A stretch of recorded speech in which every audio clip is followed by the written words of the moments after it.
Welcome to the Peaceful Life Podcast, coming to you from a cottage in the woods in the peaceful mountains of California. In this episode, I want to cover something that's near and dear to my heart. Basically, achieving happiness by doing things that you've always wanted to do. With your career or a hobby or a project, we all have things that we thought, wow, I'd really like that, but I could never do it. To be peaceful and happy in your life, you also have to be fulfilled. I'm going to try to avoid sounding like a motivational speaker because some of them out there tend to be shallow when covering this topic. They urge you to just follow your dreams no matter what, right now. And sometimes that's not always possible. They don't take into account that people might be in different situations and phases in their life, and they might even have less privilege than the person on the podium telling them to drop everything and pursue their desires. So I'd like to take a deeper and more practical approach. I'll start by telling you my story. First, I'm going to list my life accomplishments, not to be braggadocious, but to qualify my own change in perspective and how it helped me lead a happy and fulfilled life. In fact, I rarely do this. I'm an introvert, and talking about all of this makes me feel uncomfortable. So here it goes. I got my degree from a top 10 university in music composition. I had also studied classical voice, that's opera, since I was a child. I've been a jazz singer, I've produced a music video and written pop songs. I'm a 30-year programmer and a database architect. I've managed tech teams from 3 to 50. I'm a published author in both fiction and nonfiction. I have written articles for major international media. I was a professional photographer for 15 years, also published. I am a serial entrepreneur and currently run 3 businesses. I've been interviewed on CNN, NPR, BBC, and even Fox News. I volunteer for causes that are important to me and participate in community organizations. I was a foster for both dog and cat rescues and for 1 human child. I sit on 2 boards, and most importantly, I've raised my daughter alone since she was 3. Oh yeah, and now I'm a podcaster. Whew, I should be really tired by now. But I wasn't always like this. The first business that I started, a computer consulting business at the age of 23, failed. Well, I don't like that word, failed. And that's the first lesson in this podcast. Wipe that word from your vocabulary. My first business didn't work out. I didn't have enough knowledge about running a business. I opened an office and hired employees, assuming that every one of my clients would pay on time. Well, they didn't, and my business quickly collapsed. I was dejected and heartbroken and embarrassed. I paid the employees that was owed from my own pocket and went back to working for a company. I thought that was it. I wasn't cut out to be an entrepreneur. Maybe it just wasn't me. And that's lesson number 2. Sometimes an exciting idea comes into our heads. Maybe it's something you'd like to invent, or a business you'd like to start, or something you'd like to learn. And it's so common to think, well, that's not me. That's other people, better people, smarter people. And back in my youth, it was even only men can do that. But like I explained in the episode titled What People Think of You, only you can define who you are and what you can do. You can change you anytime you want. And you can be that person. So, when did all this change in my life? Well, I took one risk in 1998. I quit the corporate life and I went to work for one of those newfangled dot coms. The CEO was a young whippersnapper of 26 years old. I was almost 10 years older than him at the time. Well, probably still am. I was the first hire, and while I was working on the programming, my boss, Nick, was raising money. I remember sitting in his office one day, and he said he was going to call up the CEO of Intel, get a meeting, and ask for money.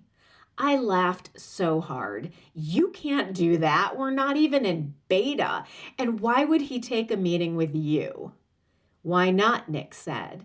The worst he can say is no.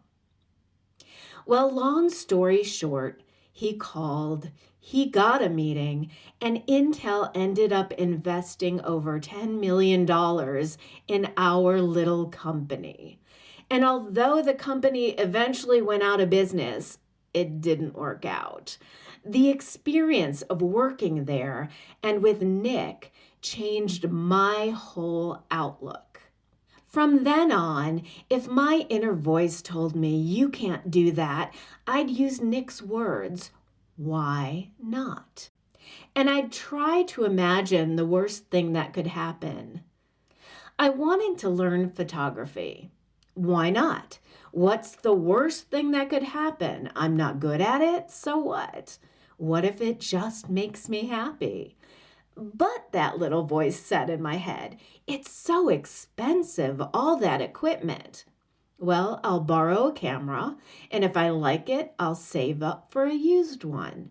And that's how my photography career started. But what if it doesn't work out? Well, then you've had a learning experience. What I do with something that hasn't worked out is I do what I call an autopsy. I figure out why it didn't work out and remember that information for my next venture. Simple as that. And then I just let it go. It might not be apparent, but for as much as I've accomplished, there are probably 2 to 3 times as many projects, ideas, and companies that I've started that have not worked out. When I was a photographer, I tried to open a studio in Burbank, thinking that it would generate more business if I actually had a place of business. Well, it didn't. I didn't even get enough extra work to cover the rent, insurance, and utilities. But I had enough money from another job to cover it. So when my lease ended after a year, I closed the studio. So what? When something doesn't work out, I don't let it traumatize me anymore. I blow it away like a dandelion wish and I move on. And this is so important. Nobody cares. You should never be embarrassed about trying anything that doesn't work out. At least you tried. As a programmer, I've been taught to always consider the worst case scenario. What is the worst thing that can happen? Think about that, and if you can deal with it in your life. In the case with Intel, the worst that could happen is that they could say no. You have to decide whether the risk is something you and your life can handle. So that brings me back to privilege. I will never tell another person, just do it and do it now. Follow your dream. Because I understand that there are finances, career, and personal circumstances in life that are real and have to be considered before you take the plunge and do something big like start your own business. I never did it without financial security, tons of research, business intelligence, hard work, as well as mentorship. And let me say that other than spending my precious time, I never took a big financial risk. I never took on a risk where the worst thing that could happen was losing my home or child or not being able to provide. You have to determine your own risk threshold. For example, when I had my first article published by a major magazine, it only cost me my time to write it and emails to pitch it. The worst they could say was no. But the very first magazine I pitched it to said yes. In fact, it had started out as 5,000 words, and they wanted me to expand it to 7,500, and they paid by the word.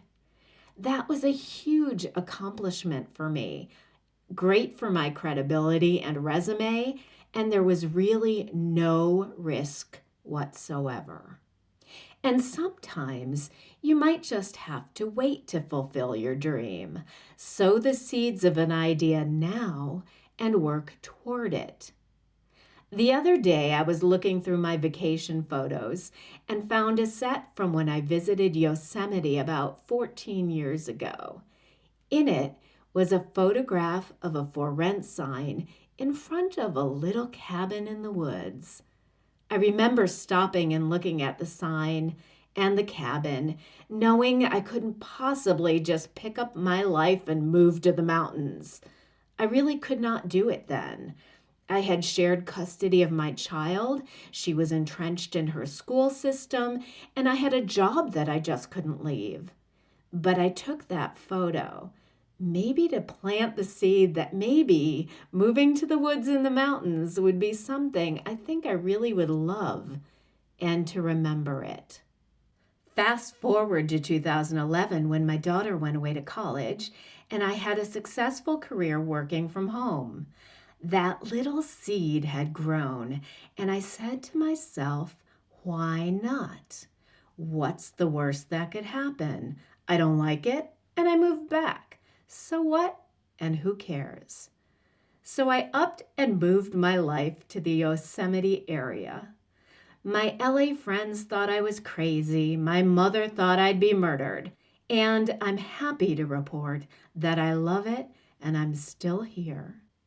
Since that day that Intel committed their $10 million to our little company, sorry Intel, we really tried. All that changed in me was the way I thought about doing what I wanted. I stopped telling myself that I wasn't that person or that I couldn't do it. I tried. My life revved up. I am incredibly fulfilled. I've left a legacy and I'm not done yet. There are so many external hurdles in life that you have to jump over. You don't need to create any internal ones on top of it.